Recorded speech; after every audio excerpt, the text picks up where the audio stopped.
બધા ડેમો બન્યા, મોટા મોટા પુલિયા બન્યા. સાહેબ, મારા વિસ્તારમાં, મારી વિધાનસભામાં 1000 કરોડનું કામ આ 10 વર્ષમાં આ ભારતીય જનતા પાર્ટીની સરકારે આવી. સંકેલા વિધાનસભા કોઈ પુલિયું બાકી નથી અને રસ્તા જો બાકી છે તેને બિલ આવી રહ્યો છું. મારે એક દાખલો પૂછે સાહેબ, માન્ય મંત્રી સાહેબો, કે વિધાનસભાની ચૂંટણી હતી, 2 જરા જાહેર થવાનું હતી વિધાનસભાની ચૂંટણી, અને સાહેબ મેં માન્ય મુખ્યમંત્રીને રજૂઆત કરી.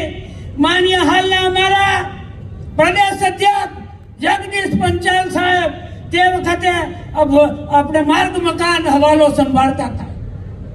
સાહેબ, મેં કહ્યું મારી ચૂંટણી જાહેર થાય છે સાહેબ, મારી ફાઇલ અહીંયા પડી છે.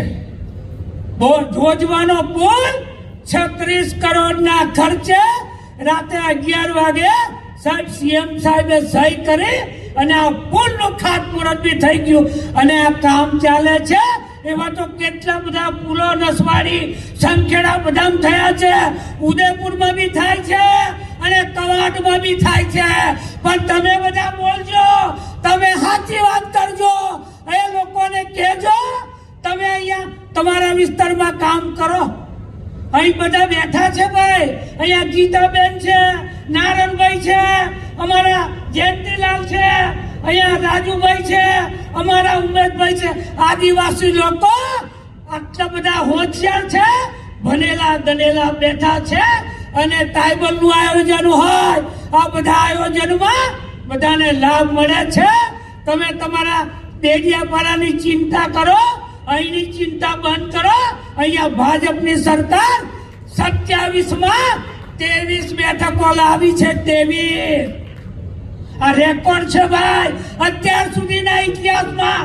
આ બરંડા સાહેબ પણ આ ચૂંટાઈને મંત્રી બનાવ્યા છે. આ આદિવાસીની ઓળખ 4 મંત્રી આદિવાસીના આપ્યા, 4 ભૂપેન્દ્રભાઈ પટેલ અને મોવડી બંનેને બધા તાલીઓથી વધાવડા, ગણથી બનાવો.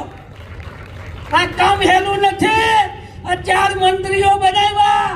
કોકને એવું થાય કે હવે બધું પતી જશે ભાઈ, પતાવા વાળા તો છે ને બધા કઈ જતા રહ્યા.